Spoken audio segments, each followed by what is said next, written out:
Um dos maiores presentes que nós podemos dar à criança, se soubermos como dar, com a importância e a simplicidade que o presente merece, são as letras do alfabeto. Não há nada mais simples do que o alfabeto. E mesmo assim, nenhuma invenção tem sido mais cheia de milagres. As letras não só permitem que a gente escreva todas as palavras que a gente puder pensar, mas também tem permitido que nós compreendamos tudo que tem sido escrito em nossa língua por centenas de anos. Quando as letras são oferecidas a uma pequena criança, ela deve perceber a importância dessa ciência. O alfabeto não deve ser oferecido à criança como uma forma de escrever. Ele deve ser oferecido como uma forma da criança explorar as suas próprias palavras. A passagem é de Maria Montessori, no livro Creative Development in the Child, páginas 184 e 185.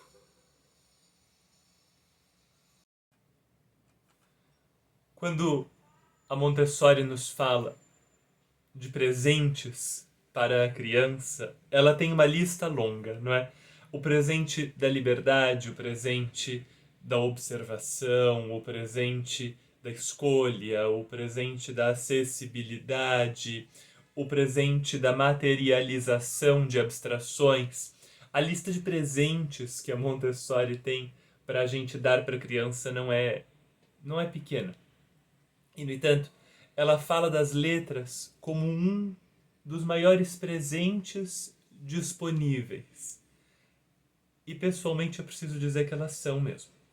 Eu fui alfabetizado no método Montessori e passei todos os anos da minha infância e metade da adolescência ainda na escola Montessori, numa relação muito próxima com a palavra escrita, né? Quando eu era professor nessa escola, vários anos depois, eu, durante o mesmo tempo que fui professor, desenvolvi uma pesquisa sobre Montessori para adolescentes, incluindo a observação daquela escola e daqueles adolescentes.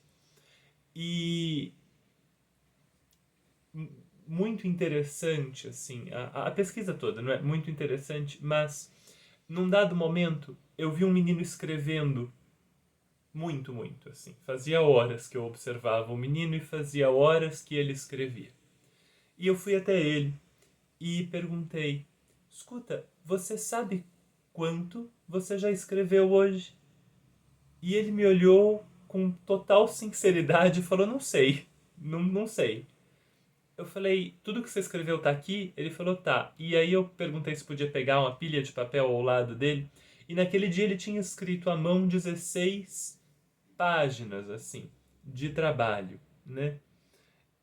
E o número não é importante. Ele poderia ter escrito uma, como ele poderia ter escrito 30.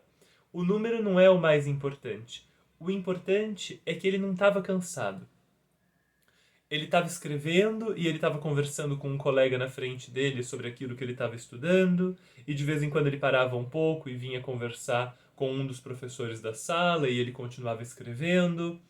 E ele não estava cansado. E no final do dia ele continuava interessado e ele se envolvia nos debates que a gente tinha na sala quase todos os dias. E o tempo todo interessado, o tempo todo lendo, escrevendo e gostando daquilo que ele estava fazendo. E essa era a parte mais importante, assim, são 16 páginas, mas tudo bem, dá para você escrever 16 páginas e odiar cada instante do processo. Não era o caso daquele menino. Ele estava escrevendo todas aquelas páginas e ele estava gostando daquilo. Ele parava a gente na sala para fazer perguntas quando a gente passava do lado dele. Ele levantava o tempo todo para pegar mais livros e consultar mais livros. A sala dele ficava dentro de uma biblioteca com mais de 3.000 livros, né? E esse menino, então, passou o dia e passava os dias todos lendo e escrevendo e discutindo e construindo ideias e debatendo ideias. Não tinha aula na escola. Boa parte do aprendizado se apoiava na palavra escrita e ele gostava daquilo. Ele gostava muito daquele processo. E eu conseguia entender isso emocionalmente porque eu, quando tinha passado por aquela escola, também gostava muito daquele processo. E também não me cansava, assim. Não me cansava a ponto de, durante as férias de meio de ano e de final de ano, encontrar uma desculpa para voltar à escola, para consultar a biblioteca, para pegar um livro emprestado, uma dúvida para perguntar para a diretora da escola ou para a professora, que é a coordenadora, durante a semana pedagógica. Eu inventava motivo para não parar de explorar o que a palavra escrita podia oferecer. E hoje eu continuo inventando esses motivos. Assim, eu tenho sérias suspeitas de que o Lar Montessori é só um grande motivo para eu não precisar parar de ler nunca na vida, sabe? E a palavra escrita, nesse sentido, não pode ser uma tarefinha. Ela não pode ser uma lição de casa, senão ela cansa. Ela precisa ser um portal. Ela precisa ser uma travessia para uma exploração sem fim, eternamente fascinante.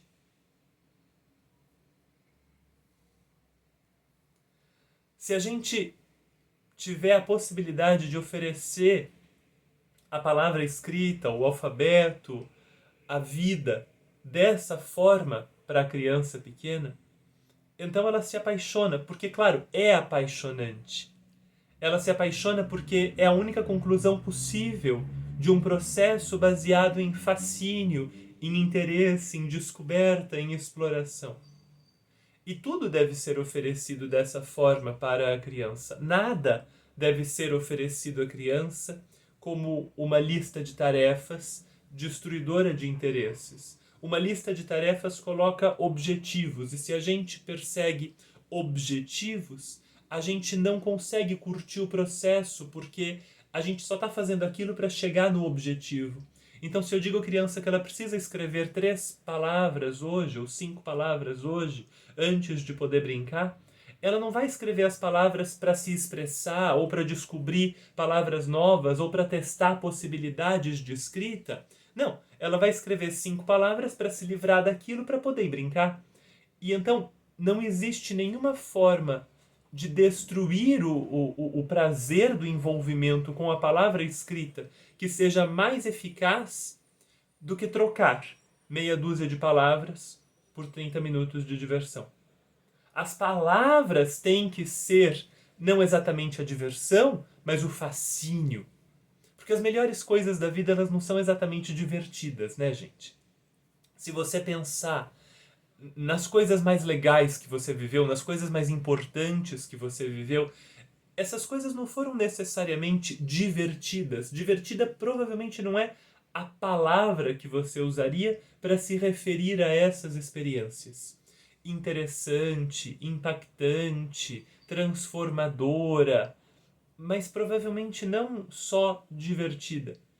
E então o processo de alfabetização, mas de qualquer coisa, de matemática, de geografia, de história, de qualquer coisa, na vida de uma criança, não precisa exatamente ser divertido. E é claro que não tem nenhum problema em ele ser divertido. Se houver ali momentos de descontração, uma risada, um momento de brincadeira, isso não é um problema de nenhuma forma. Mas isso também não é a base do processo.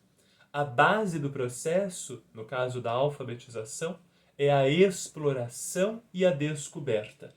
E isso vai acontecer em todo o resto. Isso vai acontecer na matemática, isso vai acontecer em história, ciências, geografia, biologia, isso vai acontecer em educação física, isso vai acontecer em absolutamente todas as áreas em que a criança tiver a chance de receber dos adultos o presente, de ser apresentada a uma área do conhecimento ou da atividade humana do jeito certo. E o jeito certo é o jeito que favorece a exploração, que tem como ponto de partida o interior da criança. Então a Montessori diz: que o alfabeto deve ser oferecido à criança como um meio para que ela explore as suas próprias palavras. Portanto, não as palavras do dicionário, não as palavras da professora, as palavras dela. E como é que ela ganha palavras? Bom, ela ganha palavras quando a gente conversa com ela. Ela ganha palavras quando ela aprende uma poesia, uma rima, uma música. Ela ganha palavras quando a gente conta ou lê uma história para ela. Ela ganha palavras toda vez que a gente fala com ela, e se a gente usar palavras mais complexas ou construções sintáticas mais interessantes, ótimo, ela ganha mais palavras ainda. Então, a poesia, a rima, a música, a história, todas elas são importantes, até o trava-línguas e o bate-papo. Todas essas formas são importantes porque trazem palavras diferentes, trazem estruturas linguísticas diferentes, e a criança então tem uma riqueza, uma diversidade interior de palavras, e aí ela tem o que explorar. E se ela tiver o que explorar, a alfabetização corre muito melhor, porque ela tem realmente como usar aquele alfabeto que a gente oferece a ela como um meio de explorar as suas próprias palavras.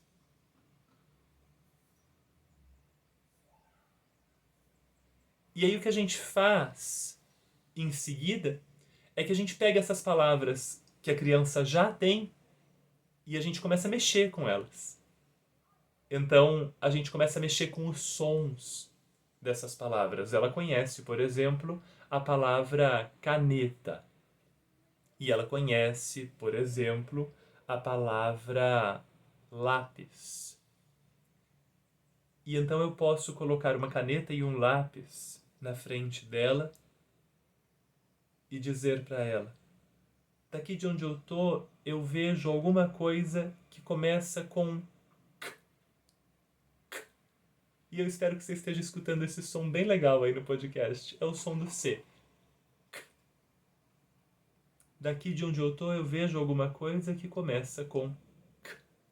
E eu posso pegar a caneta na mão para destacar e para ficar bem fácil dela entender do que eu tô falando, do que eu tô jogando ali.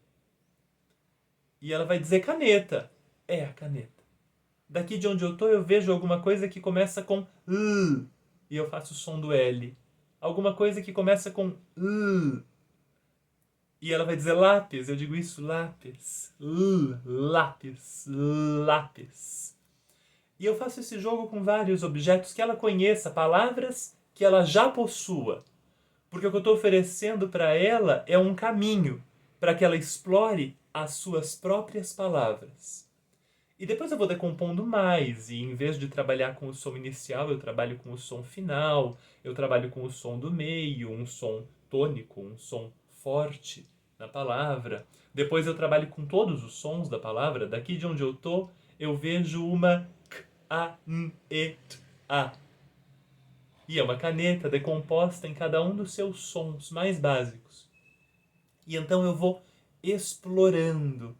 Do mesmo jeito que uma pessoa que faz uma trilha explora, ela vai caminhando passo a passo por aquele caminho e vendo cada detalhe do caminho.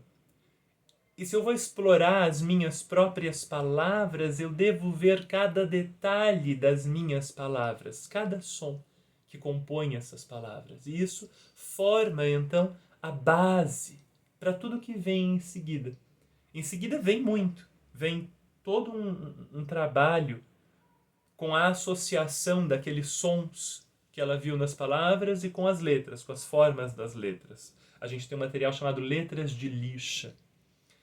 E aí ela associa o som A com a forma da letra A, que ela traça com o dedo por cima de uma letra recortada em lixa, colada numa superfície lisa. Ela vai traçar o A com o dedo. Depois o B, ou o D, ou o T. Qualquer letra, qualquer som.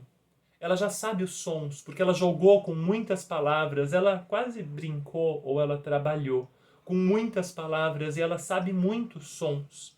E então quando eu vou para as letras, os sons ela já conhece. E a única novidade ali é a forma da letra. Ela não tem que aprender forma e som ao mesmo tempo. Os sons, ela percebe primeiro. Não é nem que ela aprende, é que ela percebe primeiro. E depois ela associa aqueles sons que ela percebeu com as formas das letras que ela traça com o dedo. Então, eu tenho movimento, eu tenho a percepção sensorial, eu tenho um jogo, eu tenho uma exploração e eu tenho descoberta. É claro que não para aí, é claro que vai muito mais longe, mas esse é o começo. E esse começo é aberto. Eu não preciso de uma sequência para apresentar as letras. Eu não sei quem foi que botou o alfabeto em ordem, mas a ordem alfabética só existe mesmo em índice e em dicionário. Na vida da gente, na escrita de um livro, na nossa fala, a gente não usa a ordem alfabética para absolutamente nada. Então, vai chegar o dia que essa criança vai ter que aprender e vai gostar de aprender a ordem alfabética. Mas esse dia não é o dia em que ela aprende as letras. Ela aprende a letra porque é a primeira letra do nome do amigo, porque é a letra do animal que ela mais gosta, porque é uma letra grande, ela quer saber o som daquela letra. Ela aprende a letra porque ela tem vontade de explorar aquela letra. E não porque está no programa do professor. Porque, de novo, eu não ofereço o alfabeto para ela escrever. Eu ofereço o alfabeto para ela explorar.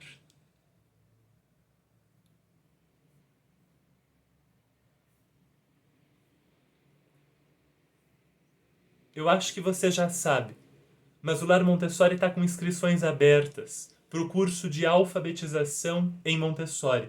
A gente pega isso que a gente está conversando aqui e a gente explora.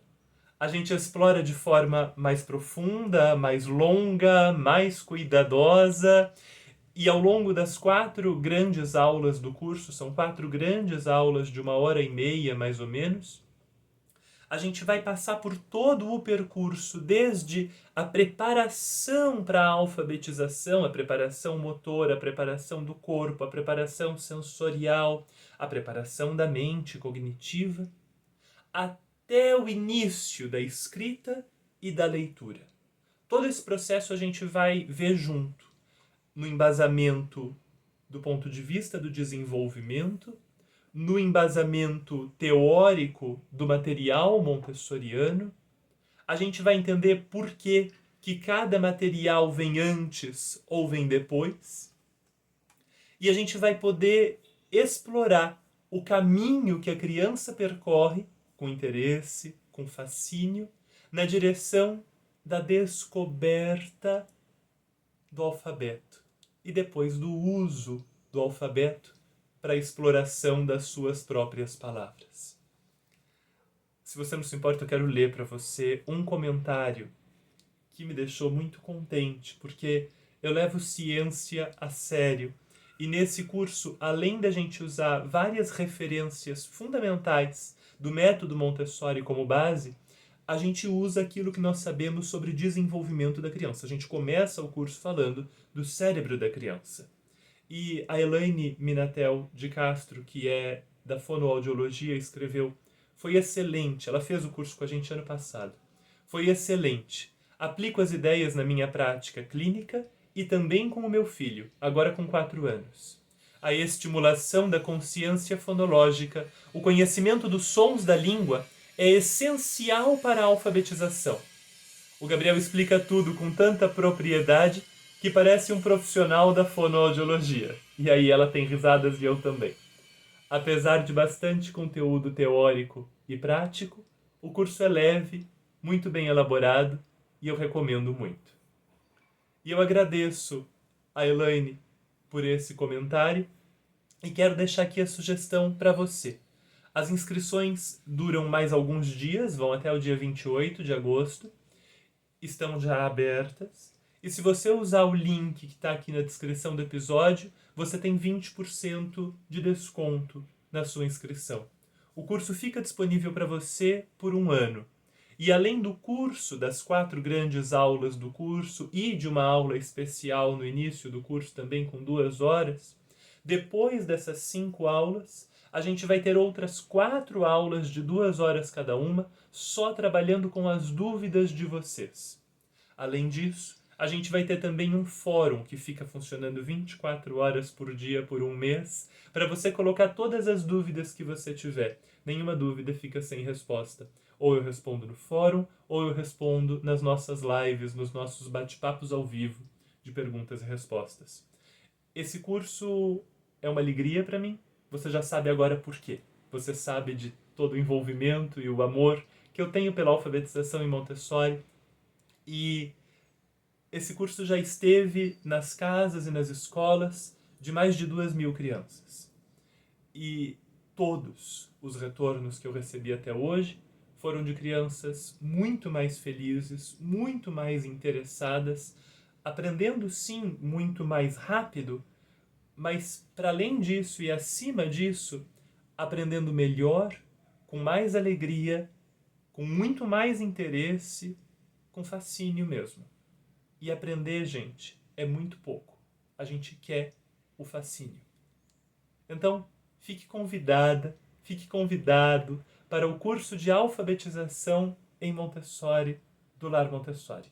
O link aqui embaixo vai te levar para a página que eu explico um pouco mais do curso e de lá você pode fazer a sua inscrição com 20% de desconto.